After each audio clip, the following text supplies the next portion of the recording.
everyone, and welcome to the Unmedia on the Unmedia.com. My name is Brad LaPlante, and I'll be your host today as we are going to talk about the biggest news headline of the night, Brussels. The Belgian capital under attack tonight by what is claimed to be ISIS fighters. The twin attack with bombs exploding in the international airport as well as the metro station just an hour away. Both attacks happened within an hour of each other. More on that in a second, but first, we're going to examine the CNN forum from last night called The Final Five. President Barack Obama visited Cuba this week, and we'll have all the coverage from his visit on this episode. This is the Unmedia. First off, we're going to start with Brussels, Belgium, under attack tonight as two bombs explode inside an international airport at 8 a.m. Belgium time. About an hour later, another bomb goes off inside a metro station an hour away. Multiple gunshots were also reported. 30 people killed and over 200 have been injured. The attacks come just 4 days after authorities arrest Europe's most wanted man, Salah Abdeslam. He fled to Brussels following the Paris attacks. The revenge attack has been expected almost like a ticking time bomb, as it has been described by many. The city has been on the highest alert since the arrest. In Bamako, the capital of Mali, unidentified gunmen attacked a hotel used by European Union military officials. Authorities said one of the gunmen was killed and one EU personnel were hurt. President Obama and Cuban President Raul Castro met at the Revolutionary Palace in Havana on Monday for the first official meeting between the United States and Cuba in more than half a century.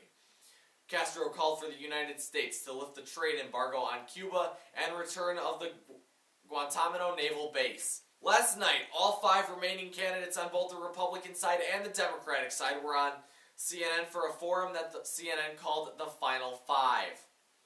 The questions, for the most part, were largely about Israel and the United States' relationship with them.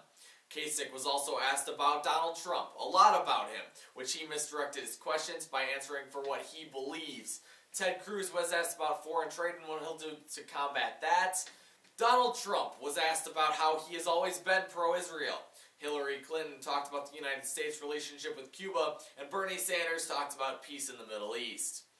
In recent years, Apple's go-to marketing keywords have been thinner, faster, and bigger. But this time, they're changing it up a bit. The company introduced a new phone yesterday that you'll definitely like if you're an avid wearer of skinny jeans. The new iPhone SE is a 4-inch smartphone, bringing us back to the glory days of the iPhone 5S. The two phones look identical, oddly enough, as they are 3 years apart, but the interior of the phone is more powerful than you think. The iPhone SE uses Apple's new A9 chip, making it as fast as the iPhone 6S. It also features field communication for Apple Pay. In addition to the new iPhone, Apple introduced the new iPad Pro, which has a similar design to the iPad Air, only using the same A9 chip, making it as powerful as an iPad Pro. New improvements to iOS 9 have also arrived. Key features include Night Shift, which make it easier to do some late-night reading without having trouble to fall asleep afterwards. iOS 9.3 also features fingerprint lock for top-secret documents inside the Notes app. The iPhone SE will start orders on March 24th. The device will become available on March 31st, starting at $399 for 16 gigabytes. It's free with a 2-year contract. The new iPad will be $599 for 32 gigabyte Wi-Fi version and $749 for the 129 gigabyte model. And for the first time, Apple is unleashing a 256 gigabyte version that will start at $899. Before Apple CEO Tim Cook started talking about new devices that the company will be putting out, he mentioned the fight against the FBI in unlocking the San Bernardino terrorist iPhone. They stand by their word, however, saying it would be dangerous for them to write the code. That does it for today's episode on the Unmedia. Make sure you follow us on social media for more information.